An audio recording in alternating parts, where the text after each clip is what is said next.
In this video, you'll learn about different types of accents, what they mean, and how to play them. If you haven't met, hi, I'm Megan. I'm a violinist and teacher currently based in New Jersey. I've been playing the violin for over 20 years. I have my bachelor's and master's degrees in violin performance, and I'm a Suzuki trained teacher. If you're enjoying my videos, please make sure you're subscribed to my channel, and don't forget to check out my self-paced, comprehensive, new and improved learning program, Learn Violin Online, which is always linked in the description. A while ago, I posted this reel of me demonstrating different types of accents, and I thought it'd be a good idea to go more in depth on the type of accents presented in this video and others. When you see an accent on a note, it means that it should be emphasized, and this can be done in a number of ways. It can be done through volume. The note can be louder than the other notes around it.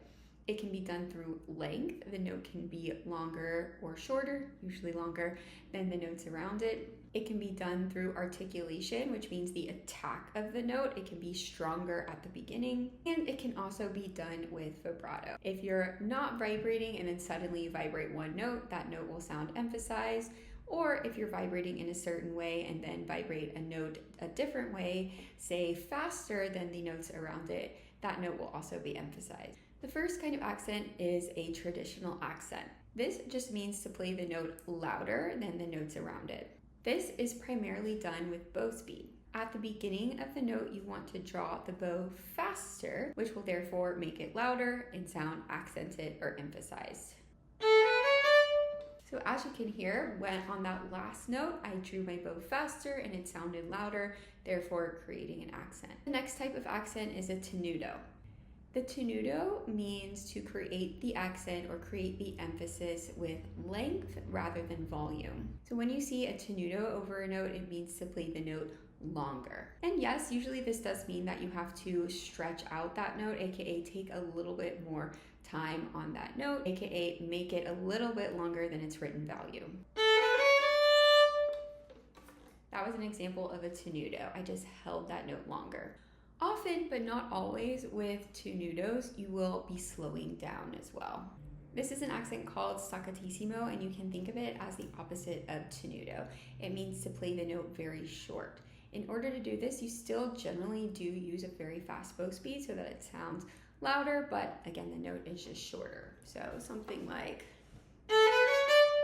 This next accent is called Marcato, and it's often also called like a house top or a carrot top colloquially.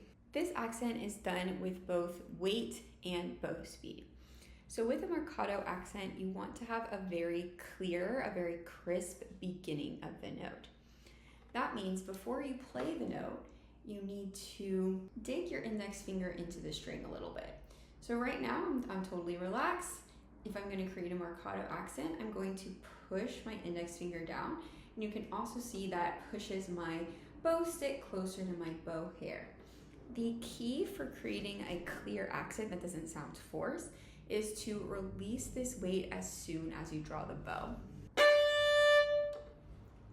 That creates a very clear, crisp start to the note. It creates an emphasis or an accent, but the rest of the note still rings and sounds clear. Obviously, in addition to the pressure that you're putting on the bow at the beginning of this accent, you're also moving your bow faster.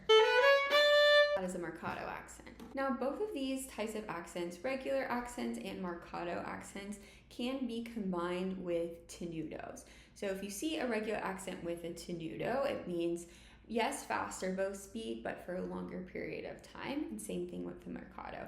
Yes, you want to create that nice accent or that nice emphasis at the beginning of the note, but also just hold it longer too.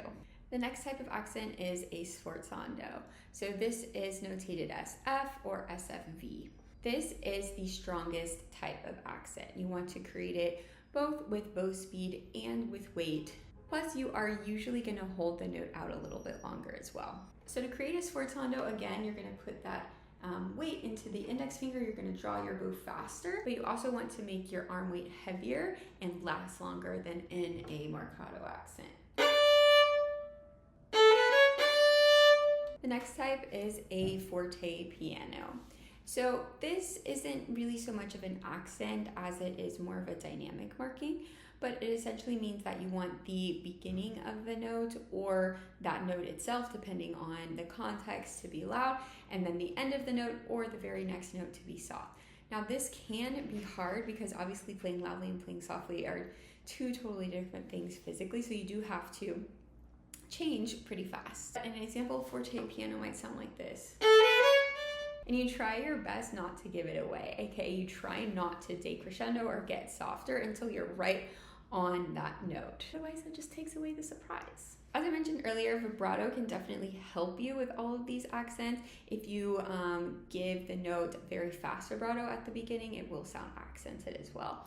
You can also use vibrato alone to create an accent, although there's no specific marking for that.